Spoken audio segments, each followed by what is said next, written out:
Buenos días, hoy día vamos a ver la segunda parte de nuestra unidad 1 que corresponde al análisis bidimensional. En general, el análisis bidimensional corresponde al análisis simultáneo que se hace de dos variables en su conjunto, ¿sí? Es decir, dos características de manera simultánea. Ahora, para hacer este análisis disponemos de las mismas tres herramientas que vimos en el análisis unidimensional, que son las tablas de frecuencia, ¿cierto?, los gráficos y las medidas numéricas de resumen. Vamos a comenzar por las tablas de frecuencia. La tabla de frecuencia que vamos a utilizar se llama en términos genéricos tabla de doble entrada, ¿cierto?, porque entran por dos vías las variables. La variable X entró por fila y la variable Y entró por columnas, tal cual si fuera una matriz, ¿sí? Es decir, aquí se mueven las filas y aquí se moverán las columnas. A esta distribución se le llama conjunta y si las variables que registramos aquí son variables cuantitativas, la llamaremos tabla de correlaciones, y si las variables son cualitativas, la llamaremos tabla de contingencia. De esa manera podemos distinguir la tabla según el tipo de variable que estemos analizando. Ahora, vamos a explicar un poco lo que tenemos aquí. Dentro de la tabla tenemos las frecuencias, ya las conocemos absolutas, ¿cierto?, que es el número de veces que se repite en una categoría. En este caso, las dos categorías simultáneas, es decir, que se repite la categoría J de la variable Y y la categoría Y de la variable X.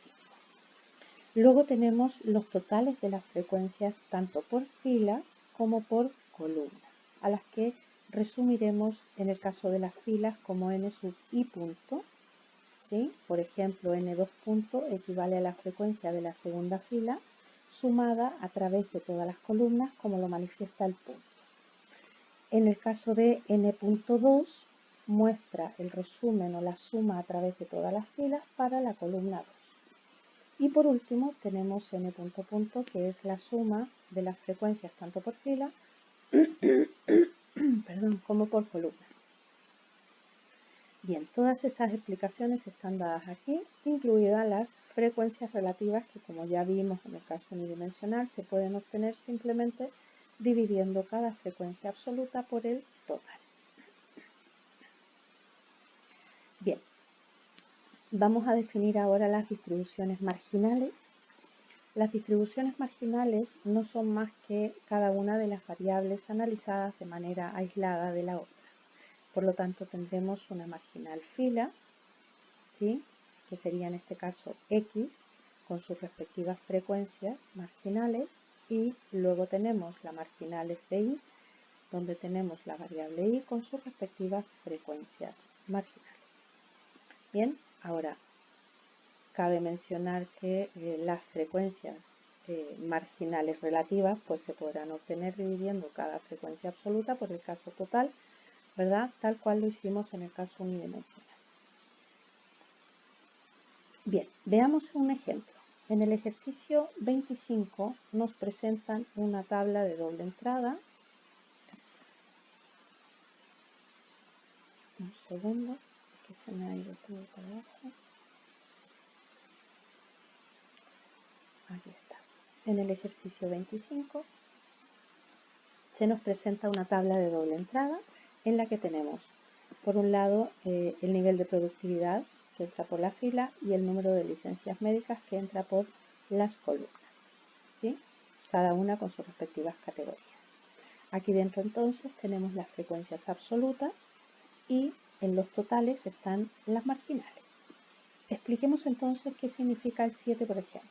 7 corresponde a la frecuencia absoluta 2,2, es decir, segunda fila, ¿cierto?, y segunda columna. Por lo tanto, el 7, ¿cierto?, corresponde a 7 empleados de 89 que han presentado 2 licencias médicas y han estado en nivel de productividad 2. Ahora, esta frecuencia absoluta la transformamos en relativa dividiendo por el total, que es 89, y nos da el valor porcentual, es decir, 7, que corresponde a 7,9 empleados, ¿cierto?, han presentado 2 licencias y han estado en nivel de productividad 2.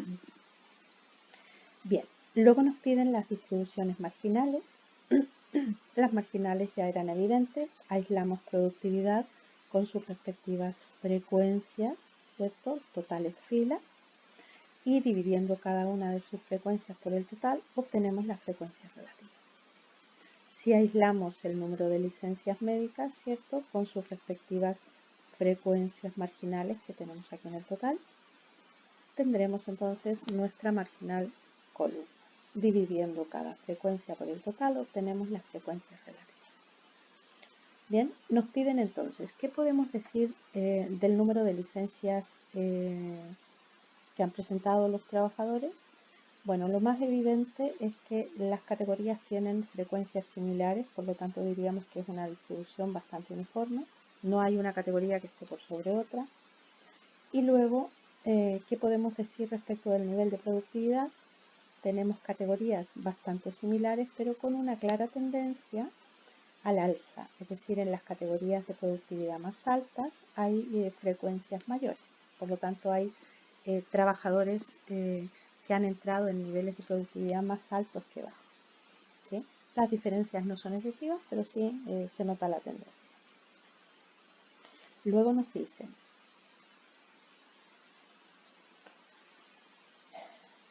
que calculemos la distribución relativa conjunta. Entonces ahora esta distribución conjunta de frecuencias absolutas la vamos a transformar en frecuencias relativas dividiendo cada una de sus frecuencias absolutas por el total. Bien, una vez que tenemos esta tabla de frecuencias relativas conjuntas, ¿sí? Podemos observar que los totales marginales son los que teníamos resumidos previamente aquí en las marginales, obviamente, ¿sí? Aisladas anteriormente. Bien, nos piden que identifiquemos el significado del valor 0,112. 0,112 significa entonces que tenemos 11,2% de los trabajadores que han presentado 2 licencias médicas y han entrado en nivel de productividad 3. ¿Qué porcentaje de empleados es muy productivo con 3 licencias? Muy productivo sería 4, con 3 licencias corresponde al 3,4%. ¿Qué porcentaje de empleados está en el nivel 3 o mayor en productividad?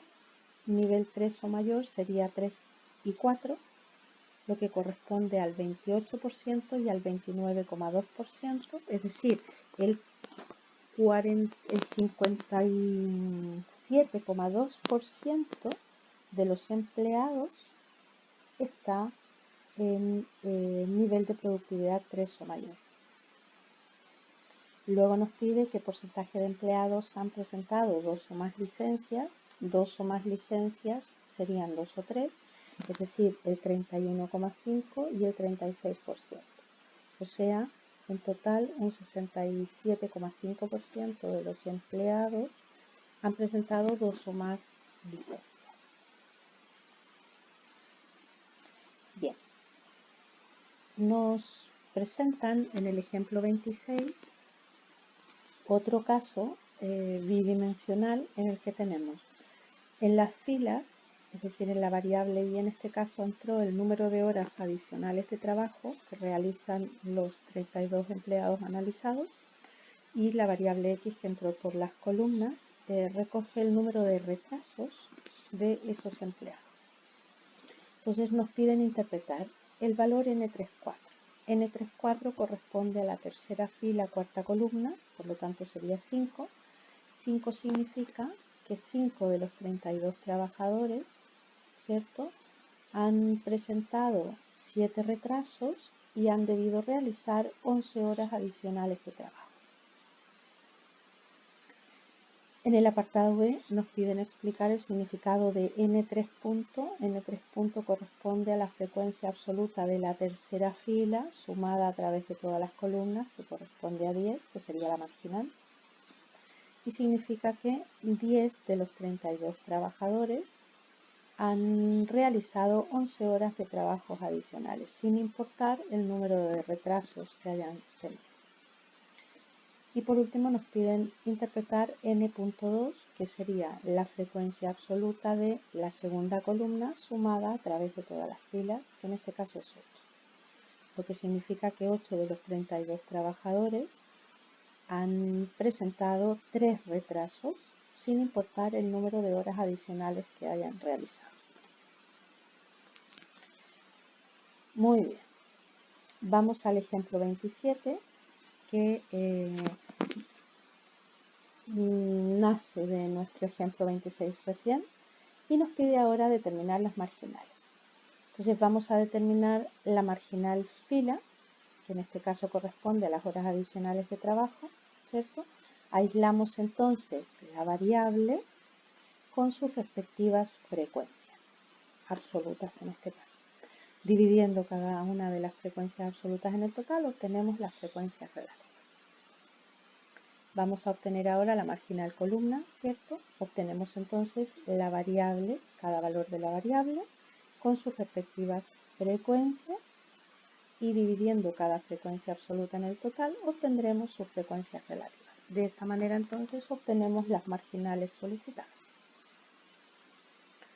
Ahora bien, a partir de aquí podemos obtener una conclusión bastante importante, porque nos permite definir claramente cuándo dos variables son estadísticamente independientes. Algo bastante difícil, porque en general la mayoría de las variables están relacionadas, aunque sea de manera mínima, ¿sí? Entonces, ¿qué es lo que nos dice esta fórmula? Es que si es que se cumple la igualdad, es decir, que la conjunta sea igual al producto de las marginales, ¿cierto? Entonces podemos confirmar que esas dos variables estudiadas son independientes. Ahora, esto podemos medirlo a través de las frecuencias absolutas o de las frecuencias relativas.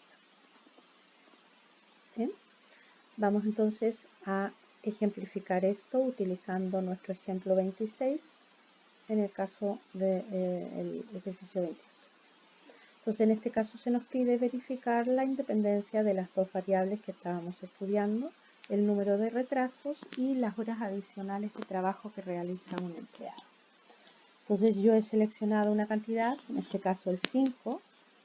El 5 corresponde a N34, ¿cierto? Que sería la frecuencia absoluta conjunta de la tercera fila, cuarta columna. Y lo que vamos a tratar de confirmar es su independencia, es decir, si la conjunta es igual al producto de sus marginales. Ya tenemos la conjunta, que era 5, y lo que vamos a verificar ahora es si es igual o no al producto de sus marginales. Las marginales entonces se dan a partir de la conjunta que hemos establecido. Entonces tenemos la marginal de la fila, que es 3 puntos, que en este caso es 10, y tenemos la marginal columna, que sería punto 4, que corresponde a 9. Luego entonces 10 por 9 son 90, es distinto de 5 y por lo tanto podemos confirmar que las dos variables estudiadas son dependientes. Es decir, el número de horas adicionales de trabajo de un trabajador es dependiente del número de retrasos que él tiene. Bien, a partir de aquí también podemos sacar una conclusión bastante importante, y es que nosotros a partir de una distribución bidimensional podemos particularizar los datos, ¿cierto? Es decir, obtener las marginales, pero a partir de las marginales no podremos reconstruir la distribución conjunta. ¿De acuerdo? Bien. Terminado el análisis tabular, vamos a realizar ahora el análisis gráfico. Para el análisis gráfico de las variables que estamos estudiando, vamos a usar lo que llamamos el diagrama de dispersión o nube de puntos.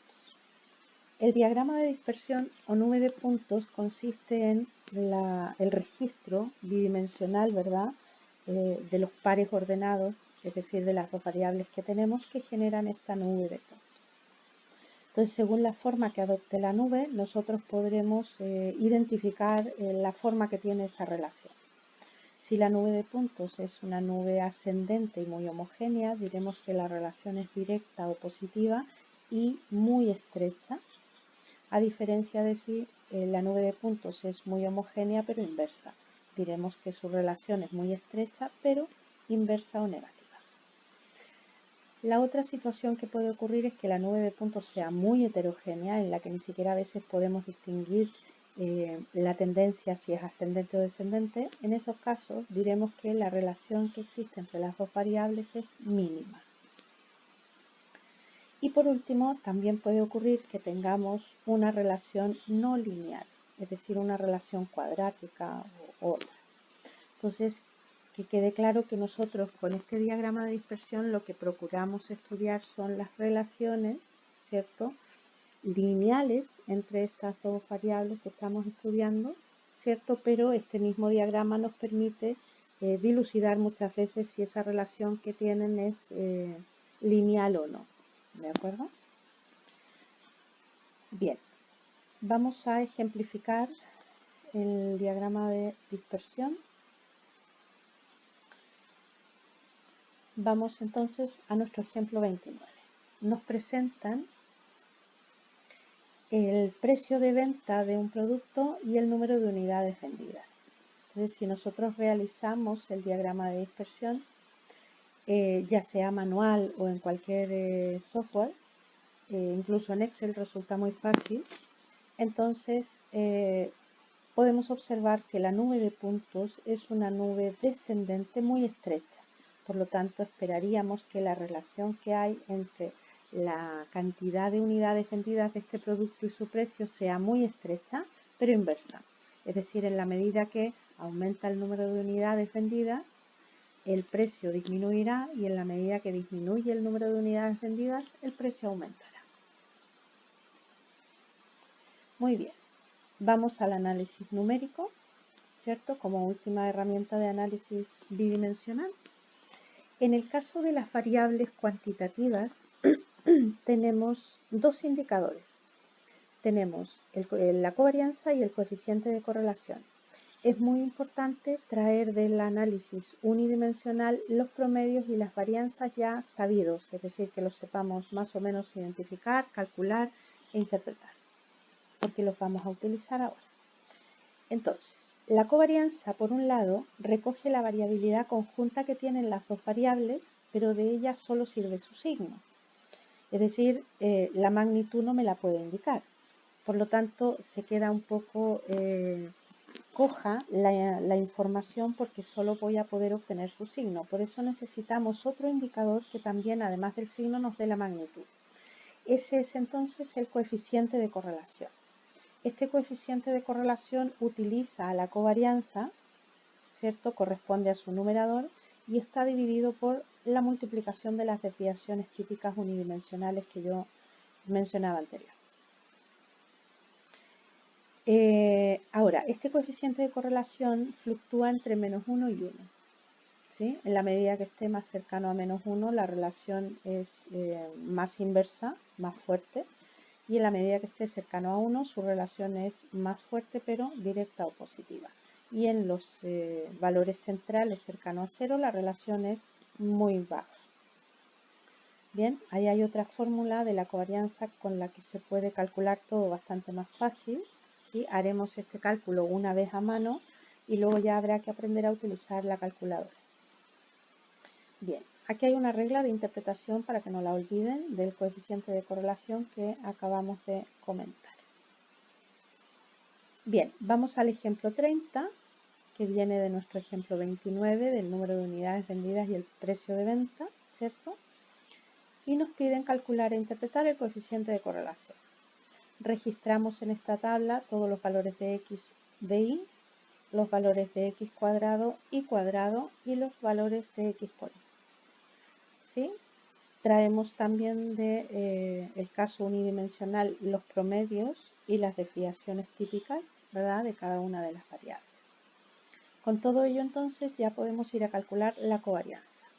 La covarianza, según la fórmula que planteábamos antes, ¿cierto?, aquí está, sería la suma de x por y, que en este caso corresponde a 2364, dividido por n, que era en total 10, los datos, menos la multiplicación de las medias, ¿cierto? 16,4, 14,9, cuyo resultado nos da menos 7,96. Como dijimos anteriormente, de esto solo nos interesa el signo, es decir, lo que nos está indicando es que la relación es una relación negativa o inversa, pero no nos informa de la magnitud. Por eso necesitábamos nuestro coeficiente de correlación. Entonces, si calculamos el coeficiente de correlación era la covarianza dividido por la multiplicación de las desviaciones típicas, ¿cierto? Por lo tanto, si operamos todo esto, el resultado es menos 0,943. Con esto entonces confirmamos que la relación es inversa o negativa, pero además podemos confirmar la magnitud, es decir, la fuerza de esa relación es alta, están estrechamente relacionados, es decir, basta que se mueva un poquito el precio, por ejemplo, que suba, para que disminuya el número de unidades vendidas, o basta que disminuya un poco el precio para que aumente el número de unidades vendidas. ¿Sí? Es importante, lo que decía yo antes, que tenemos que aprender a utilizar la calculadora para obtener estos valores. ¿Sí? En un próximo video yo les voy a enseñar a usar la calculadora para obtener estos valores. Bien, con esto entonces hemos terminado el análisis cuantitativo para las variables cuantitativas, ¿cierto? Valga la redundancia. Pero vamos a ver ahora cómo opera el análisis para las variables cualitativas. Para ello tenemos dos indicadores, ¿cierto? Tenemos el valor chi cuadrado y el coeficiente de contingencia. Ambos tienen más o menos la misma forma que tienen, o la misma relación estrecha que tienen la covarianza y el coeficiente de correlación, dado que el chi cuadrado nos informa solamente de si hay o no asociación entre las variables que estamos estudiando, siendo ellas cualitativas, ojo, y el coeficiente de contingencia nos habla de su magnitud. Bien, vamos a explicar todo con un ejemplo. En el ejemplo 31 tenemos la información de 150 estudiantes de una institución de educación en la que tenemos 80 varones y 70 mujeres. ¿Cuál fue la situación? Se aplicaron dos métodos de enseñanza-aprendizaje diferenciados porque se postulaba la jefatura postulaba a que era mucho mejor entregar métodos diferenciados para hombres y mujeres, ¿sí? Porque se conseguían resultados muy distintos. Entonces, para ello se hizo una experimentación, ¿cierto? Se aplicó a estas 150 personas los dos métodos con estas características y se registró el número de evaluaciones sobresalientes. Bien, y nos piden entonces estudiar si es que existe alguna relación entre el método de aprendizaje y el género que tiene el estudiante. Entonces tenemos aquí ya la formulación del coeficiente chi cuadrado y el coeficiente de contingencia. Vamos entonces primero a obtener el coeficiente chi cuadrado. Entonces aquí es importante obtener los valores esperados, dado que los valores observados son los que ya nos dan en la muestra en este caso, ¿sí? Ahora, para obtener los valores esperados vamos a necesitar las marginales. Recuerden que las marginales las teníamos en los totales, marginal fila, marginal columna. Bien, vamos entonces a obtener los valores esperados. Los valores esperados, ¿cierto? Tenemos aquí la forma de cálculo, se obtienen a partir del total fila por el total columna dividido por el total total, el n punto punto que llamábamos antes. Ahora, este valor esperado se obtiene celda por celda, ¿sí? Entonces, en el primer caso, vamos a obtener el valor esperado de la celda 1,1, que sería 47. Para ello, entonces, vamos a multiplicar su total fila, que es 80, por su total columna, que es 75, y dividimos por el total total, que es 150. Ello nos da un total de 40, es decir, la frecuencia esperada para esa celda 1,1 es 40. Dado que nuestra celda 1-2 de la primera fila tiene los mismos totales fila y total columna, pues el resultado va a ser el mismo. Vamos a la segunda fila. La celda 2-1, que corresponde a 28. Su valor esperado sería total fila 70 por total columna 75 dividido por el total total, que lo tenemos aquí, cuyo resultado es 35. Y nuestra celda 2-2, que tiene el mismo total fila, mismo total columna, pues el resultado será el mismo. Entonces allí tenemos ya nuestros valores observados con nuestros valores esperados, ¿sí? Y ya estamos en condiciones de poder calcular el valor chi cuadrado y el coeficiente de contingencia. Tenemos los valores observados y los valores esperados. Entonces, la fórmula chi cuadrado decía que eran todos los valores observados al cuadrado, ¿cierto? Dividido por su valor esperado. Entonces, vamos celda por celda. 47 al cuadrado dividido por su valor esperado, que es 40, más 33 al cuadrado por su valor esperado, que es 40. Siguiente fila. 28 al cuadrado por su correspondiente, dividido por su correspondiente esperado, que es 35, más 42 al cuadrado dividido por su correspondiente valor esperado. Si sumamos todo eso y restamos n, que era 150, nuestro valor chi cuadrado corresponde a 5,25. Como ya dije anteriormente, de este valor solo puedo decir que hay una asociación entre estas dos variables, pero no puedo decir de qué magnitud es. Por lo tanto, vamos a calcular el coeficiente de contingencia, que se obtenía de la siguiente manera, ¿cierto? La raíz de era el valor chi cuadrado, 5,25, dividido por la suma de n más el valor chi cuadrado. Si operamos todo ello, el resultado es 0,184.